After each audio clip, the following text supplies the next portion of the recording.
ગુજરાત પ્રદેશ કોંગ્રેસ સમિતિ અને રાજીવ ગાંધી પંચાયતી રાજ સંસ્થા દ્વારા બનાસકાંઠાના સુપ્રસિદ્ધ યાત્રાધામ અંબાજી ખાતે સર્વોદય સંકલ્પ શિબિરનું સમાપન થયું હતું। આ શિબિરમાં દિલ્હી સહિત ગુજરાતના વિવિધ વિસ્તારોમાંથી નેતાઓએ હાજરી આપી હતી।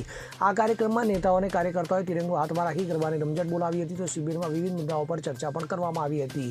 શિબિરમાં મુખ્ય મુદ્દો રાજ્યની 7,000 પંચાયતોમાં વહીવટદારોના શાસનનો હતો। કોંગ્રેસના નેતાઓ લોકોના પ્રશ્નો અને ચૂંટાયેલી સરકાર દ્વારા ઊભી થયેલી સમસ્યાઓ અંગે ચર્ચા કરી હતી। તેમણે આરોપ મૂક્યો કે બુલડોઝર માત્ર ગરીબોના ઘર પર જ ચલાવવામાં આવે છે, જ્યારે મોટા ઉદ્યોગપતિઓ અને ભાજપાના સમર્થકોના દબાણો દૂર કરવામાં આવતા નથી। તો અંબાજી શક્તિ કોરિડોર માટે આસપાસના ઘર તોડવા બાબતે નેતાઓએ જણાવ્યું કે કોઈ નકશા કે પ્લાન વગર ગરીબોના ઘર તોડવામાં આવી રહ્યા છે। તો કોંગ્રેસને મજબૂત કરવા માટે આગામી દિવસોમાં રાહુલ ગાંધી અમદાવાદની મુલાકાતે આવી રહ્યા છે। તો આ કાર્યક્રમના અંતે નેતાઓ દ્વારા અંબાજી મંદિર ખાતે માતાજીના દર્શન કરવામાં આવ્યા હતા।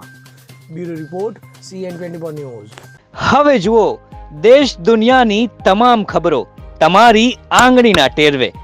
ઉઠાવો મોબાઈલ અને ગૂગલ પ્લે સ્ટોર પરથી ડાઉનલોડ કરો અમારી CN24 ન્યૂઝ મોબાઈલ એપ।